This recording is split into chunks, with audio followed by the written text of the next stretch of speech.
Bien, continuaremos con el ejercicio que tenía en mente sobre el alfabeto.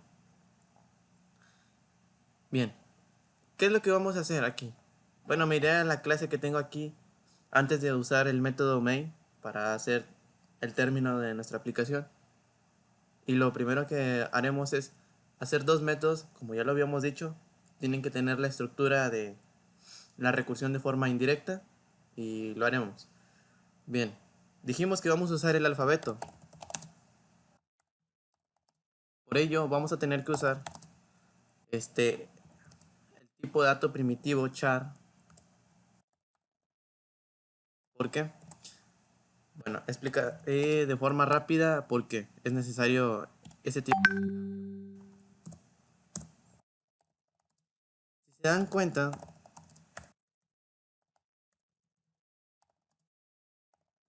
char pertenece a un retorno de valores. Y estos, a su vez, son necesarios para introducirnos en el alfabeto. ¿Por qué? Si nosotros somos conscientes, el char devuelve todo carácter de cualquier número, cualquier letra, carácter especial. En pocas palabras, todas las letras que encontramos en nuestro teclado las devuelve. Pero, ¿cómo sabemos eso? Bueno, el fundamento que yo tengo aquí es presentarles el código ASCII.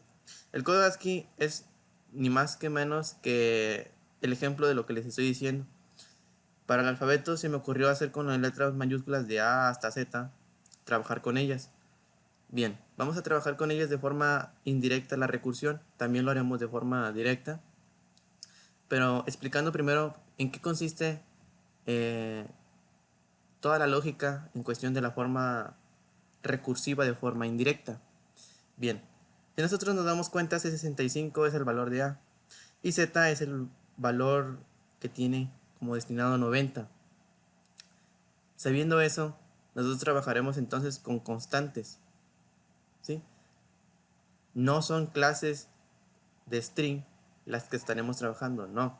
Estaremos trabajando con las constantes de 65 hasta 90. ¿A qué me refiero? Bueno, a que usaremos los números para poder hacer todo esto de la recursividad. Bien, había dicho yo que necesitamos una condición para hacer todo esta iteración. Bien, ¿cómo lo haremos? He preparado aquí en el alfabeto cómo es posible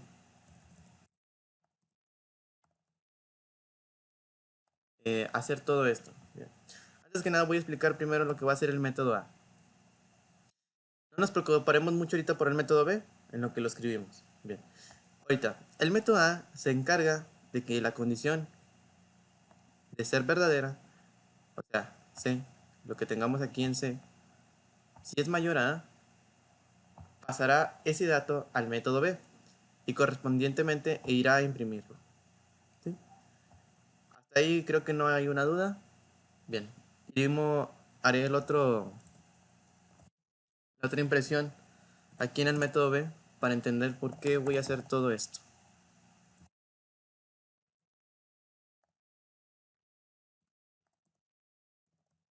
Bien, de manera rápida he escrito el método A y le he pasado como argumento, una disculpa, como argumento,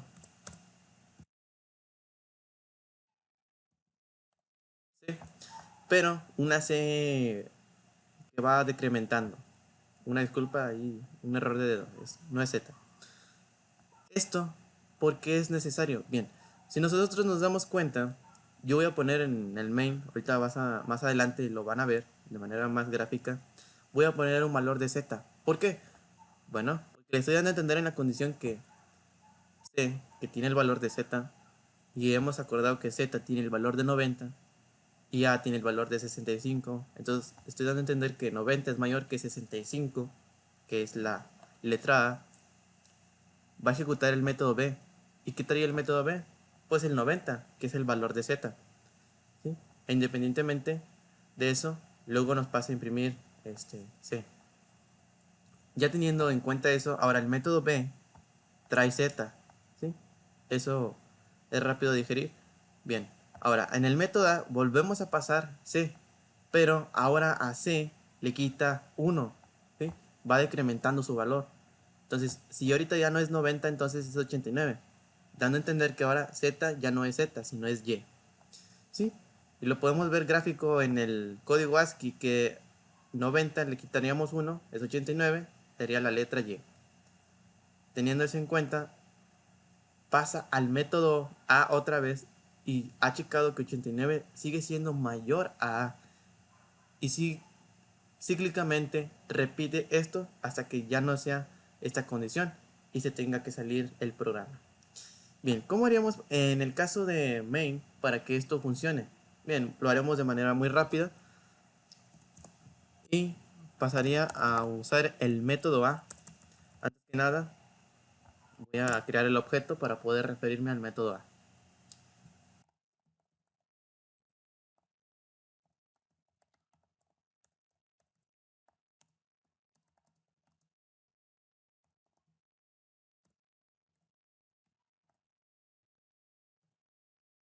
¿Qué pondríamos en el método A? Bueno, ahora sí, pondríamos el valor de Z. ¿Por qué? Recordando, tenemos que ir retrocediendo de uno en uno. Entonces, Z tiene el valor de 90, por eso es necesario poner aquí la letra Z. Así el carácter char nos irá reconociendo que tenemos que ir decrementando hasta que ya se cumpla la condición de ir decrementando de uno en uno, y que ya esta condición, una vez terminada, pues se acabe el programa y también se acabe toda la iteración de la recursividad. Bien, ¿cómo lo haríamos ahora en NetBeans? Es sencillo aprenderlo de esta forma, pero también tenemos que saber.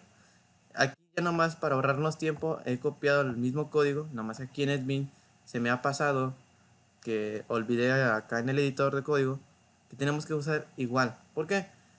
Porque queremos aplicar que también la letra A no las debe imprimir. Si nosotros le quitamos es igual, la letra A no se imprime. Entonces, para hacer eso, nada más declaramos un igual y es todo lo que tendría que tener como nueva adición. Si se dan cuenta, en la compilación nos ha salido correctamente lo que queremos, el abecedario de la letra A hasta la Z. Bien, esto es un ejemplo de forma de recursión de forma indirecta. Ahora, explicaré rápido qué es lo que hizo el programa de una manera muy gráfica. Bien, aquí este gráfico para ambas recursiones aplica el mismo término. ¿Por qué? Z, como lo habíamos mencionado, tiene el valor de 90 y A tiene el valor de 65. Estos puntitos de aquí no los toman muy en cuenta, son todos los valores que hay entre A hasta Z.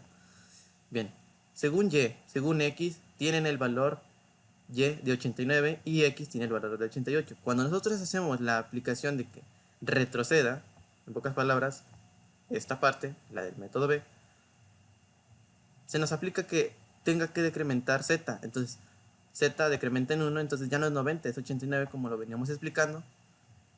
Y así sucesivamente se va a ir aplicando la recursividad hasta que termine hasta con la letra A. Bien. Se sigue aplicando el mismo término que decíamos en las instrucciones de la estructura de forma indirecta. ¿Por qué? Porque en el método A se refiere al método B y del método B se refiere al método A. Y estas condiciones se siguen haciendo de forma cíclica hasta que uno no devuelve un verdadero o un valor verdadero, más bien dicho. Esto nos hace ver que la recursividad de forma indirecta se puede aplicar usando dos métodos y estos se entrelazan para poder hacer la recursión. Bien, ahora veremos el mismo ejemplo pero de forma en la que la recursión es directa. ¿Cómo es esto? Bien, aquí en ese gráfico, para poderlo entender rápido, voy a hacer con esta forma. Dijimos o hemos visto que con la clase del maestro hemos visto la recursividad en que en el método se llama al mismo método dentro de la instrucción del método A o B, que se llame solo a sí mismo. Bien, ¿por qué se le conoce como forma directa? Porque no depende de otro método para poder hacer una recursividad. En el caso de este, nomás tiene un proceso en el cual es un solo método y solo se repite a sí mismo hasta que la condición ya no sea verdadera, como lo es en la otra recursividad. ¿Y cómo tendría que ser aquí todo esto? Bueno, de la manera más sencilla lo vamos a hacer de la misma manera. ¿Cómo se realiza esto? Bueno, lo vamos a ver primero en el editor para no tener errores. Entonces vamos a tener que hacer lo siguiente. Quitaremos el método B, como lo tenemos aquí, para no depender del método y aplicar lo que queremos hacer. Entonces aquí nomás cambiaremos el método A y decrementaríamos C. Sencillo. Es fácil de digerir todo esto, pero hay un detallito, ¿sí? Y es de que aunque sea mayor o igual, si nosotros lo aplicamos en NetBeans, aquí nada más el único detalle que yo he visto es de que la forma recursividad de forma directa no nos imprime. Si usáramos esa condición tal cual, nomás cambiáramos esos términos, tenemos que ponerle en el método main el número del corchete. ¿Por qué? Queremos que se imprima Z, queremos que se imprima de A hasta Z. ¿Qué pasa si ahorita hacemos eso en NetBeans? Bueno, mira, si lo corremos y hacemos esos cambios, quitamos el método B,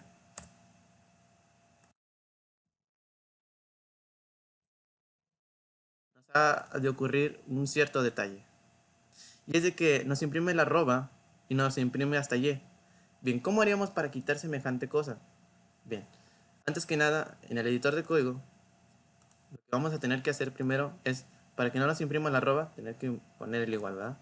Eso estamos claro de que lo podemos hacer así. Aquí aplicaré el mismo término, pero en lugar de usar a, vamos a usar lo siguiente. Vamos a usar lo siguiente. ¿Y qué va a hacer? Bueno, le vamos a quitar aquí, le vamos a quitar el igual. ¿Para qué? Para que no nos imprima el arroba. Ahora, ¿cómo haremos para que nos imprima el valor de z? Bien, si nosotros recapitulamos, el corchete que está aquí después de z, que es del número 91, tiene esta forma. Solo habría que ponerlo en el método main para poder hacer caso de esto.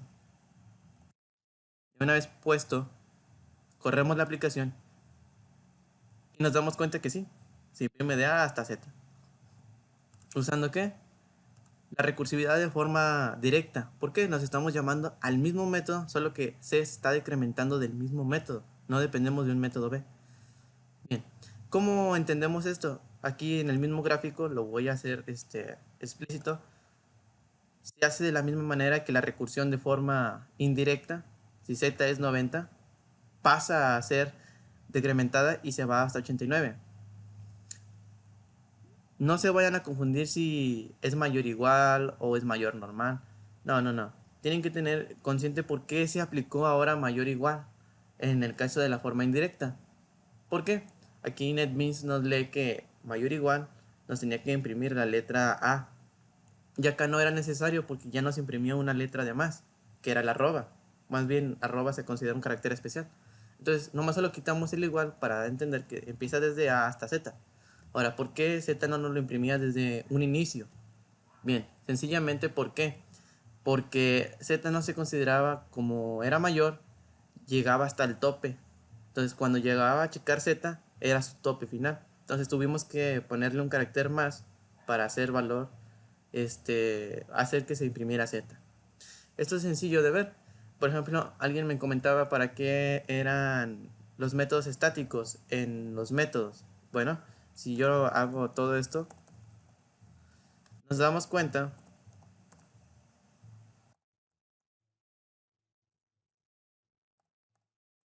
que los dos métodos son estáticos. ¿Por qué son estáticos? Bueno, estático significa perteneciente a la clase. ¿Qué significa esto? Que si nosotros recordamos algo de programación orientada a objetos, si no, le refresco, hay variables estáticas y métodos estáticos en clases internas como externas. Bien, para explicar eso tiene mucho que ver la relación entre el método main. ¿Sí? Porque en el método main nosotros vemos que tiene valor estático. ¿Qué significa esto? Si nosotros nos damos cuenta en el método main, cuando creamos un objeto, y creamos otro objeto. Cada objeto tiene a lo mejor una copia usando el mismo método. Y es que sí, porque manda a llamar el método y tienen los dos una copia de lo que se está haciendo. Al hacer estático, ya se quita este paradigma de que los dos tienen una copia y el siguiente en ejecutarse, el segundo objeto, no tiene el mismo valor que tuvo el primero, dando a entender así que los dos ya no tienen la misma copia. Lo que se ejecutó en el primero no es lo mismo que en el segundo. Entonces, yo lo hice estático porque necesitamos saber que todo el alfabeto no es el mismo siempre. A veces va a ser C, a veces va a ser D, ¿sí? De manera que pues es fácil de entender. Entonces, por eso es que son estáticos. Si nosotros le quitamos estáticos, nos dará un problema en la máquina virtual de Java, que es la que traduce todo esto, y se darán cuenta que en forma directa e indirecta se afecta, ¿verdad?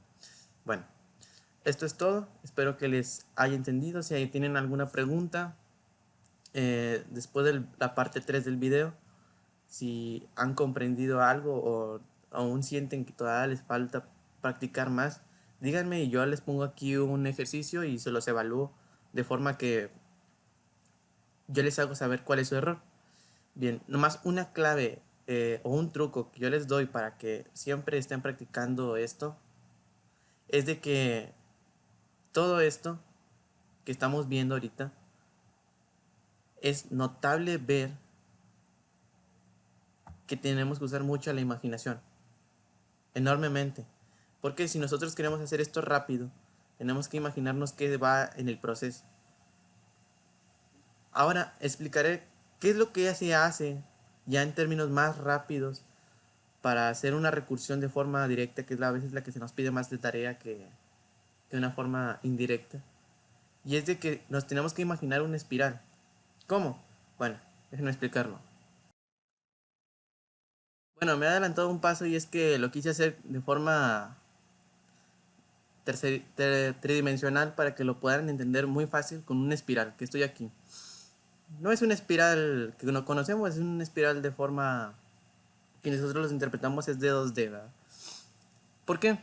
Miren, cuando pasa una instrucción dentro del método 1, método A, incluso no es necesario llamarlo así, puede llamarse como se les dé la gana, pero pasa y es llamado al método B. ¿Qué es lo que hace el método B? Bueno, pasa de que si nosotros lo hacemos de forma indirecta, hay un entrelace, pero siempre se van entrelazando uno y otro, como lo vimos en el gráfico. De forma directa no es lo mismo, porque a cuenta que es el mismo método, entonces lo que hace es entrar dentro del método con el valor que tiene ya modificado y cambia la ecuación en el aspecto de que pues ya lo que teníamos antes no es lo mismo y se sigue manipulando el dato hasta que cumple una tercera modificación.